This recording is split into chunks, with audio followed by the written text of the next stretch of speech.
नमस्कार, SBT news में आपका स्वागत है और पेश है इस वक्त राजस्थान की बड़ी खबरें। बारां जिले में कलेक्टर रहते हुए पीए महावीर प्रसाद नागर के मार्फत 1.40 लाख रुपए की रिश्वत लेने के मामले में 23 दिसंबर को गिरफ्तार हुए आईएएस इंद्र सिंह राव की मुश्किलें कम नहीं हो रही। बुधवार को राजस्थान हाईकोर्ट की जयपुर बेंच में इंद्र सिंह राव की जमानत याचिका पर सुनवाई करते हुए जमानत याचिका को खारिज कर दिया। यह फैसला जस्टिस पंकज भंडारी ने सुनाया। राव ने एसीबी द्वारा प्रकरण में आरोप पत्र पेश होने के आधार पर जमानत मांगी थी। भरतपुर जिले के कामा क्षेत्र में मंगलवार देर रात कर्नाटक और पहाड़ी पुलिस ने संयुक्त कार्रवाई को अंजाम दिया। इसमें ऑनलाइन ब्लैकमेल करने वाले 4 आरोपियों को गिरफ्तार किया गया। इस कार्रवाई को अंजाम देने के लिए आसपास के 3 थानों से भी टीम को बुलाया गया। चारों आरोपी पुलिस की गिरफ्त में है और इनसे पूछताछ की जा रही है। कर्नाटक पुलिस की टीम इंस्पेक्टर नियाज मोहम्मद के नेतृत्व में पहाड़ी क्षेत्र में आई हुई थी। जयपुर में दिल्ली मुंबई एक्सवे पर 140 किलोमीटर के दायरे में निर्माण हो रही देरी और इसके पीछे परेशान करने वाली सरकारी मशीनरी के कारनामे दिल्ली तक पहुंचे। ड्रीम प्रोजेक्ट होने के कारण पीएमओ, राजमार्ग व परिवहन मंत्रालय सीधी मॉनिटरिंग कर रहे हैं। पीएम नरेंद्र मोदी ने कई बार कलेक्टर्स व एनएचआई के अफसरों से सीधे वीसी कर चुके हैं और दूसरी ओर केंद्रीय राजमार्ग व परिवहन मंत्री नितिन गडकरी, सीएम अशोक गहलोत के बीच वीसी के जरिए बातचीत होती रहती है। बीकानेर जिले में जीएसटी क्रेडिट टैक्स की चोरी से जुड़ा बड़ा घोटाला सामने आया है। चौंकाने वाली बात यह है कि 651 करोड़ रुपए सोने की खरीद और बेचान के फर्जी बिल तैयार करते हुए इसे अंजाम दिया गया। राज्य जीएसटी टीम ने फर्जी फर्म बनाकर कागजों में ही 651 करोड़ रुपए के सोने की खरीद फरोख्त कर बिल बनाने और 19.53 करोड़ रुपए के जीएसटी क्रेडिट टैक्स के घोटाले को मामला उजागर किया है। मुख्यमंत्री अशोक गहलोत ने युवाओं को कांग्रेस से जोड़ने की कवायद तेज कर दी है। गहलोत सरकार युवाओं को पार्टी से जोड़ने के लिए युवा पीढ़ी को आजादी के संघर्ष की गाथा से परिचित करवाएगी। 23 मार्च को उपखंड स्तर पर शहीद दिवस के अवसर पर भगत सिंह, राजगुरु और सुखदेव सिंह की पुण्यतिथि पर अहिंसा यात्रा एवं मौन कार्यक्रम आयोजित किए जाएंगे। राज्य सरकार देश की स्वतंत्रता की 25वीं वर्षगांठ के उपलक्ष्य में प्रदेश में 12 मार्च से आजादी का अमृत महोत्सव के तहत राज्य, जिला, उपखंड और ग्राम स्तर पर 75 कार्यक्रम आयोजित करेगी।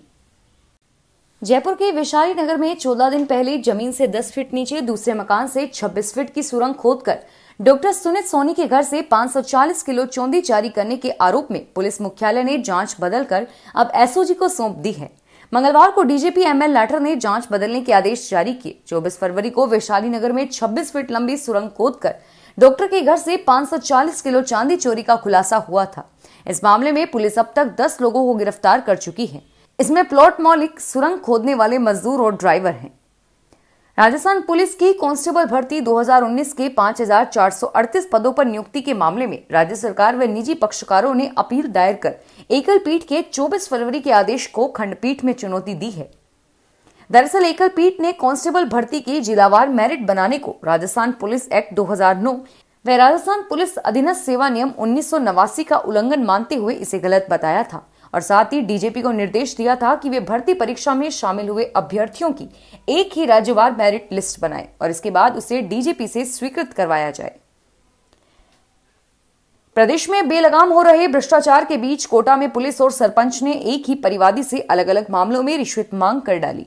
परिवादी ने हिम्मत कर भ्रष्टाचार निरोधक ब्यूरो में अपनी शिकायत दर्ज कराई। ब्यूरो ने दोनों मामलों का सत्यापन कर रिश्वत मांगने वाले आरोपी सरपंच को रंगे हाथों ट्रैप कर लिया, जबकि रिश्वत मांगने का दूसरा आरोपी पुलिस का सहायक उप निरीक्षक ब्यूरो की कार्यवाही की भनक पाकर फरार हो गया।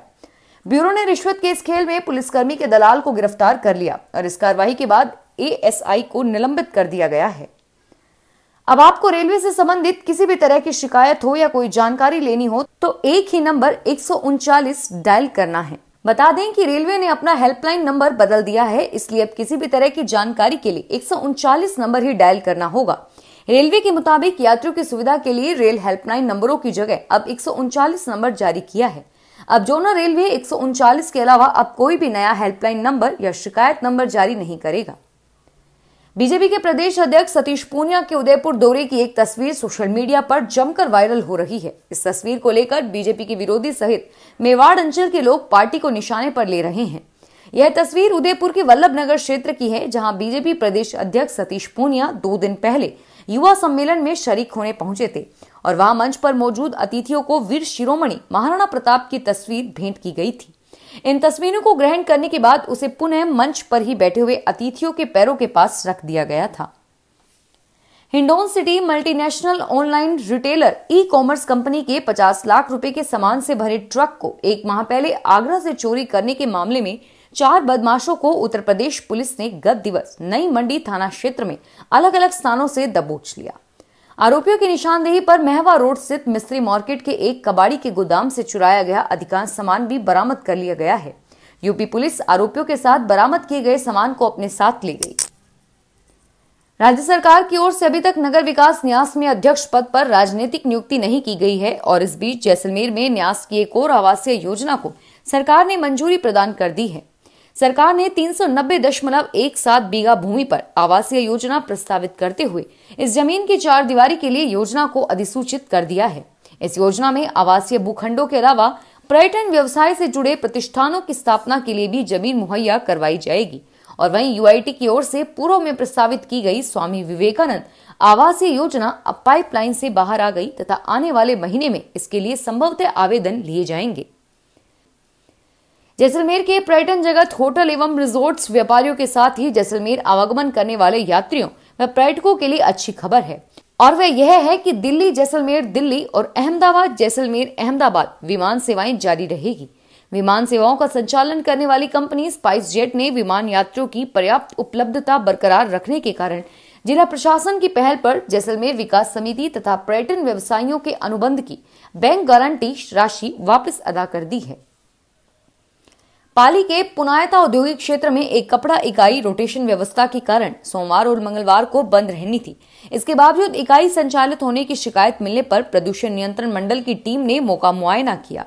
इस दौरान इकाई में स्कॉडा मीटर का वॉल्व खुला पाया गया। मंडल ने जांच के आदेश दिए हैं। पुनायता औद्योगिक क्षेत्र में नीलेश सेमलानी की समीक्षा प्रोसेस को 2 दिन का रोटेशन था। रोटेशन में इकाई बंद रहती है और वॉल्व की चाबी सीईटीपी में जमा रहती है। इसके बावजूद प्रदूषण नियंत्रण मंडल के अधिकारी जब मौके पर पहुंचे तो वॉल्व खुला पाया गया। नेशनल टेस्टिंग एजेंसी के तत्वाधान में जेईई मेन की प्रथम चरण की परीक्षा 15 से 18 मार्च तक होगी। विद्यार्थियों के प्रवेश पत्र शीघ्र जारी किए जाएंगे। नेशनल टेस्टिंग एजेंसी ने इस साल फरवरी, मार्च, अप्रैल और मई में जेईई परीक्षा का फैसला किया है। इसके तहत प्रथम चरण की परीक्षा 23 से 26 फरवरी तक हो चुकी है और अब द्वितीय चरण की परीक्षा करवाई जाएगी। विद्यार्थियों के प्रवेश पत्र जल्द ही जारी होंगे और चारों चरणों की परीक्षा में 15 लाख से ज्यादा विद्यार्थी परीक्षा देंगे। फिलहाल इस बुलेटिन में इतना ही और फिर हाजिर होंगे तमाम बड़ी खबरों के साथ। एसबीटी न्यूज के वीडियो देखने के लिए हमारे चैनल को सब्सक्राइब करें और नोटिफिकेशन पाने के लिए बेल आइकन पर क्लिक करें। धन्यवाद।